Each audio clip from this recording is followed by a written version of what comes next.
Secretary, Kathalia সহ অন্যান্য union এবং ঝালকাঠি বিএনপির সকল নেতৃবৃন্দ,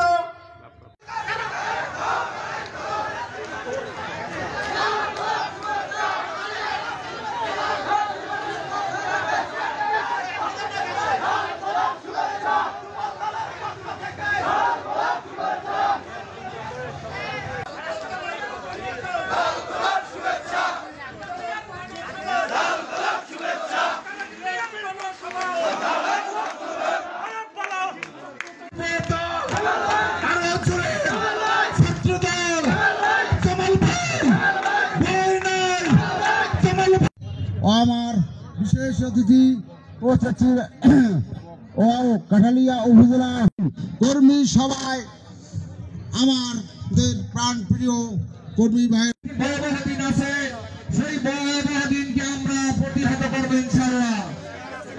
এই জন্য আমরা সবাই সংঘবদ্ধ থাকবো, আমরা সবাই একত্রে থাকবো, ডাক দেওয়ার সাথে সেই বক্তব্য দিক নির্দেশনা মতন আমরা এখানে আমাদের বিসমিল্লাহির রহমানির রহিম। আজকে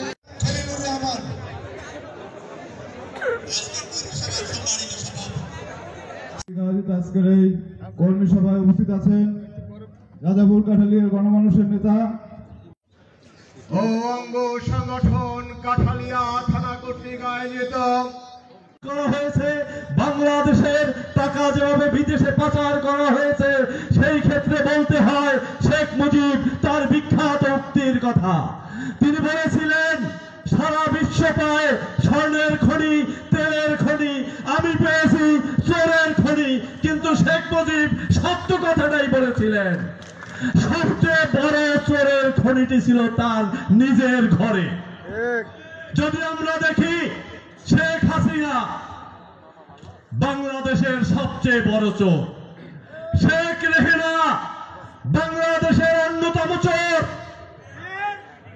যদি দেখি সজীব ওয়াজেদ জয় বাংলাদেশের আরেক বিখ্যাত চোর। আমরা যদি দেখি তারই কন্যা পুতুল আজকে তারও চুরির দায়ে পদ যাওয়ার সময় হয়েছে। আমরা যদি দেখি ব্রিটেনের মতো জায়গায় টিউলিপ মন্ত্রী হয়েছিলেন চুরির অপরাধে, তারও পদ গিয়েছে। সুতরাং সবচেয়ে বড় চোর শেখ মুজিবের পরিবার, এবং সেটাই ছিল চোরের খনি।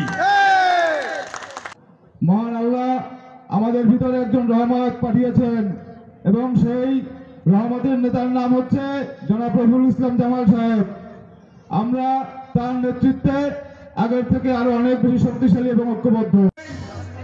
কাঠালিয়ায় প্রমাণ করতে পেরেছি কাঠালিয়া বিএনপি নামে একটি দল আছে, কাঠালিয়া বিএনপির একটি সংগঠন আছে। আপনাদের এই দলের এবং সংগঠনের কার্যক্রম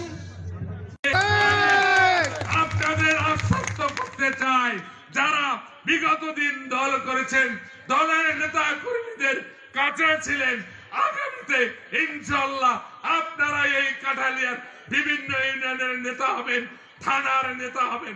কোন বুইভোর নেতাদের স্থান এই কাঠালিয়ায় হবে। মানুষ জেগেছে। প্রিয় অভিভাবক, প্রিয় প্রধান অতিথি, কাঠালিয়ার মানুষ এই দিনটির জন্য দীর্ঘ 17টি বছর যুদ্ধ করেছে, মামলা খেয়েছে, হামলা খেয়েছে, রাতে দিনে বাড়ি ঘরে ঠিক মতো খাওয়া দাওয়া করতে পারে নাই, সাংসারিক কাজও করতে পারে নাই। আমরা আজ বাংলাদেশ জাতীয়তাবাদী দলের যে প্রাণ, সেটি আপনারা। শত চড়াই উত্তরায়ের মধ্যে বাংলাদেশ জাতীয়তাবাদী দলের যে বিজয়ের সাহসী পতাকা রণাঙ্গনে টিকিয়ে রেখেছিলেন, সেটি আপনারা। কাজ করবো এই বলে আমি আমার বক্তব্য শেষ করছি। আল্লাহ হাফেজ।